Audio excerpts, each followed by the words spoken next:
प्रेमी जनता जो है वो इनको कृष्ण के रूप में ही देखना चाहती है। और ये इस नाटक का सौभाग्य है कि ये कृष्ण की भूमिका में पूरी तरह से यहाँ निर्बाध रूप से इस महानाट्य में है। उधर अर्पित रांका जी बैठे हुए हैं। देखिए, दो तरह के चरित्र होते हैं व्यक्ति में। एक जो चरित्र चित्रण करता है वो, और एक जो चरित्र जीता है वो।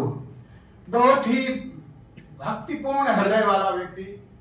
नहीं, उससे कम। आई थिंक आप महाभारत के टाइम आए थे? महाभारत के टाइम आया था। उसके बाद एक शो एंकर किया था मैंने, भक्तों की भक्ति में शक्ति। उस टाइम पर भी मैं यहाँ पर आया था। आई थिंक उस बात को 6-7 साल हो गए। हम 10 साल बाद जुड़ रहे हैं।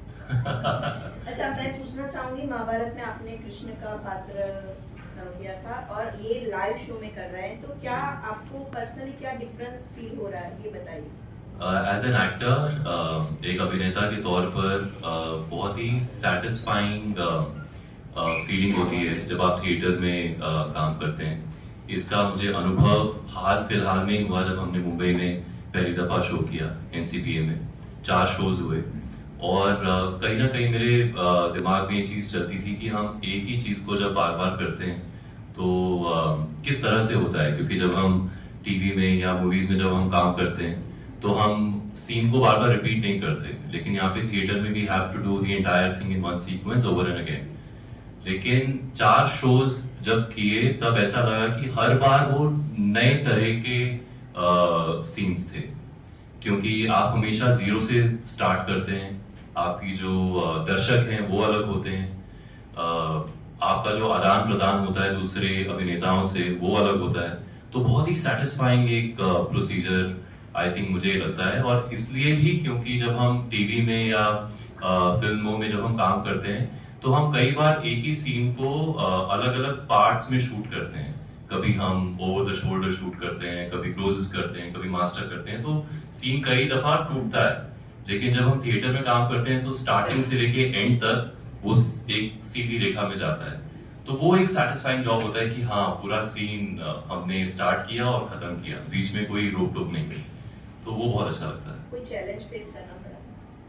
चैलेंज, सबसे बड़ा चैलेंज तो मेरे ख्याल से मेरे लिए ये था कि मैंने थिएटर पहले कभी नहीं किया। ये मेरा पहली मर्तबा है कि मैं छंद में है, एक तरह से पोएटिक में है, जिसमें सर ने बहुत ही बेहतरीन तरीके से इसको लिखा है।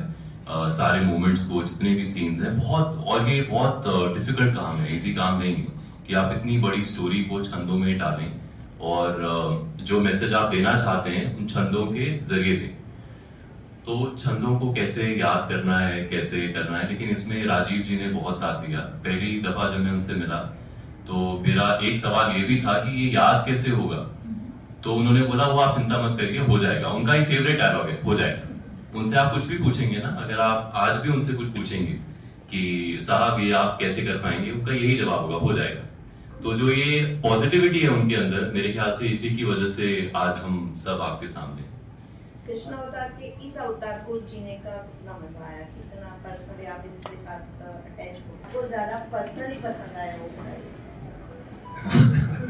किरदार तो कोई पसंद नहीं है, मतलब खलनायक है। लेकिन जैसे इन्होंने बताया कि वास्तविक जीवन में मैं भगवान के लिए बहुत ही मेरी आस्था है, तो मुझे लगता है कि कहीं ना कहीं उसी आस्था की वजह से मुझे किरदार मिले हैं।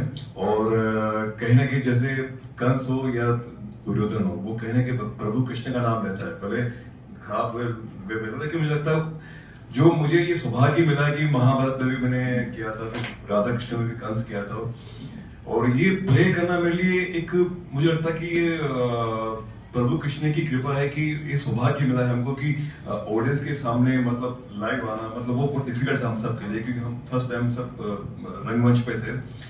लेकिन करने के बाद में जो हमको आनंद है वो बोलते ना कि अद्भुत था, वो हम शब्दों में बयान नहीं कर सकते उसको। जब आप लोग सब शो देखेंगे तो आपको मतलब खुद को मालूम पड़ेगा कि ये बड़ा ही मतलब एक ऐसे लग रहा है कि वास्तविक में मतलब कुछ पूरा चल रहा है, जो भी चल रही ना चीजें रंगमंच पर। तो बस यही है। आपके लिए ये पोएटिक एक्सपीरियंस, थिएटर एक्सपीरियंस कैसा रहा? मैं वही बता रहा हूँ कि बड़ा अद्भुत था। मतलब हमने सोचा कि एक्सेप्ट किया, और कैसे लग रहा है आपको? पूजा मैं ऐड करना चाहूंगी, आपने ये कृष्ण की सखी द्रौपदी का अवतार लिया हुआ है और इसमें प्रेयसी का अवतार प्ले करने जा रही है, तो वो दोनों पात्रों का जो डिफरेंस वो आप समझाइए, क्योंकि आप ऑलरेडी द्रौपदी तो प्ले कर चुकी हैं। और ज्यादा ऐड करूं, महाकाली में शिव का किरदार प्ले किया था और आप बनी थी महाकाली, तो मुझे ये भी जानना है कि वर्षों से आपकी जर्नी कंटिन्यू है, आप काफी अच्छे फ्रेंड। सबसे पहले आप सबको नमस्कार, थैंक यू यहाँ आने के लिए। और ये जर्नी जो मैंने अपनी शुरू की थिएटर की, वो पूरी समर्पण के साथ शुरू की। मैं ऐसे स्टेज पे आई जहाँ मैंने अपने आराध्य को कहा कि अब मैं, आप जहाँ मुझे भेजेंगे मैं वो एक्टिंग असाइनमेंट करूँ। और वो जो पहली असाइनमेंट आई वो ये मेरे सामने आई, तो इसलिए मैंने इसे हाँ कहा। एक और कारण ये भी था कि सौरभ मेरे मित्र हैं, जैसे कि आप जानते हैं, तो यहाँ पे हूँ तो उनका भी सपोर्ट होगा, मुझे भी उनका सपोर्ट होगा, उन्हें भी मेरा सपोर्ट होगा, तो ये भी एक रीज़न था ये प्ले करने का। और ऐसा कहा जाता है कि एक एक्टर मंचता रंगमंच पे ही है। जैसा अर्पित ने कहा, अगर रंगमंच नहीं किया तो क्या किया, तो वो मौका मिल रहा था, तो इसलिए मैं करना चाहती थी। एक और रीज़न जो मैं करना चाहती थी वो ये कि मुझे भी यहाँ 2 पात्र करने को मिल रहे थे, एक राधा रानी और एक महामाया, और दोनों ही अपने आप में एक दूसरे से बहुत भिन्न हैं, बहुत अलग हैं। दोनों का रस एकदम डिफरेंट है, लुक भी एकदम डिफरेंट है। तो वो मेरे लिए बहुत सेटिस्फाइंग था एज एन एक्टर कि मुझे अपनी रेंज और डेवलप करने को मिल रही थी, तो इसलिए मैंने इस शो के लिए हाँ कहा। आपका प्रश्न आप रिपीट करेंगे? महाकाली में भी पहले किसी थिएटर मतलब प्ले के किसी सॉन्ग में नहीं है, तो हमें वो एक यूनिकनेस लगा, तो हमने शान जी को लिया। और पलक मुच्छाल को आज की जो यंग जनरेशन है वो बहुत पसंद करती हैं, और उनकी आवाज भी बहुत अच्छी है। और उससे भी बेटर, जैसा उनके बारे में जानते हैं कि वो काफी सोशल सर्विस भी करती है, तो वो एक मेरे अंदर था कि इस प्ले में जितने लोग जुड़े वो बहुत स्वच्छ भाव से, बहुत स्वच्छ दिल से जुड़े। तो इस